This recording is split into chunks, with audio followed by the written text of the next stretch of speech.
ఈ టీఎంసీ నాయకుడు విజయ్ పైసా ఖర్చు పెట్టకుండా గెలిచాడు, పైసా ఖర్చు పెట్టకుండా గెలిచాడు అనేది ఈ రోజున ఎక్కడ చూసినా సరే మారు మోగిపోతున్నది.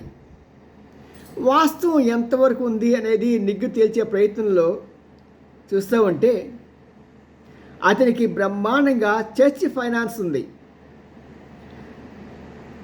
ప్రత్యేకంగా తమిళనాడులోను కేరళలోను చర్చిలకి చాలా మనీ పవర్ ఉంటుంది. అందులో ఇతని యొక్క అంకుల్ ఒక ఆయన లాటరీ కింగ్, కోట్ల రూపాయల ఆస్తి కలిగిన వ్యక్తి. ఆయన యొక్క భార్య కూడా ఏఐడిఎంకేలో రాజ్యసభ సభ్యురాలు. ఇదంతా ఎందుకు చెప్తానంటే ఆయన మామ రోమ్లో ఉన్న పోప్తో డైరెక్ట్గా ఫోన్ చేసి మాట్లాడగల సత్తా ఉన్న వ్యక్తి. ఆయన మామ ఒక చిన్న టీ స్టాల్ పెట్టుకొని దాంట్లోనే మన లాటరీ టికెట్లు అమ్ముతూ అంచెలుగా ఎదిగి కోటాను రూపాయలు సంపాదించి లాటరీల మీద ఒక పెద్ద మనీ మాస్టర్ అయిపోయాడు ఆయన.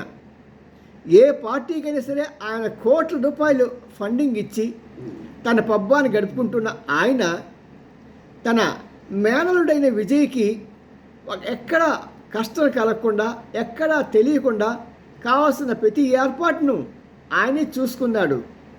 అంతేకాదు చివరికి ఏఐడిఎంకే చీలిపోవడానికి కూడా కారణం ఆయన భార్యే. ఆయన భార్య అక్కడుండి అక్కడ కావాల్సిన సపోర్టి ఎమ్మెల్యేలని ఆవిడే డబ్బు పంచి కొనుక్కున్నారని అక్కడ నుంచి తెలుస్తున్న భోగట్ట. మరి వాస్తవాలన్నీ కూడా ముందు తెలుస్తాయి, చూద్దాం ఏమవుతుందో ఏంటో.